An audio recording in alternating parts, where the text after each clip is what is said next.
Cela a été un traumatisme, c'était le jour de notre mariage, on n'a pas envie de garder en tête le fait que des personnes soient venues nous voler chez nous, avait déclaré Nabila après avoir été cambriolée alors qu'elle célébrait son union avec son amoureux Thomas Vergara.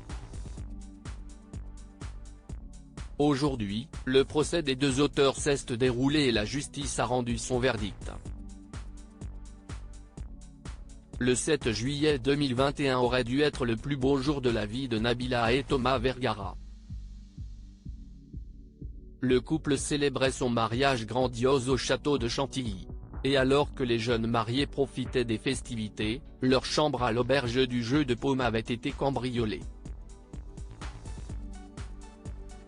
Le préjudice avait été estimé à 40 000 €.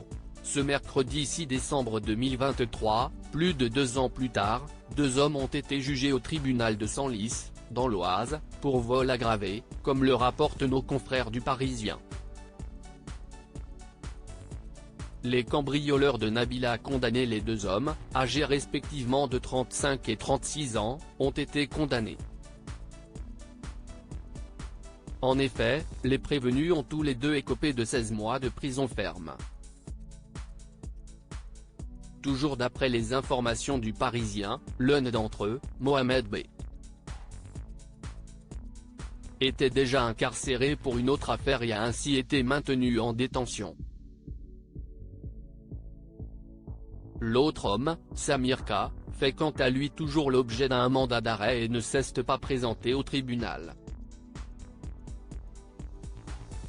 Nabila et Thomas Vergara, installés à Dubaï avec leurs deux garçons Milan, 4 ans, et Léane, 1 an, n'ont pas non plus assisté au procès.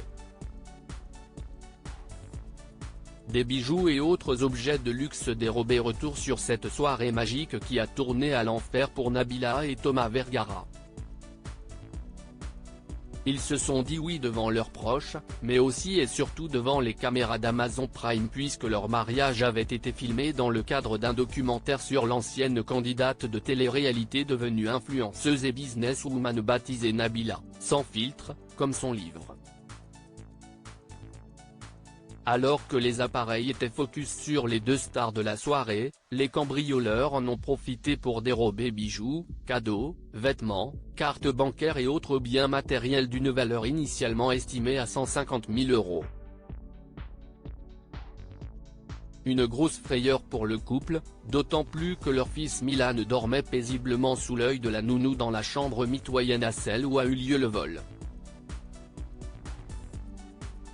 Les deux suspects rapidement identifiés. Les deux suspects avaient rapidement pu être identifiés grâce à l'exploitation de la vidéosurveillance et du bornage de leur téléphone. Quelques semaines plus tard, en septembre 2021, Mohamed B avait été interpellé. En fouillant son portable, les enquêteurs étaient tombés sur des photos et des recherches internet correspondant au larcin.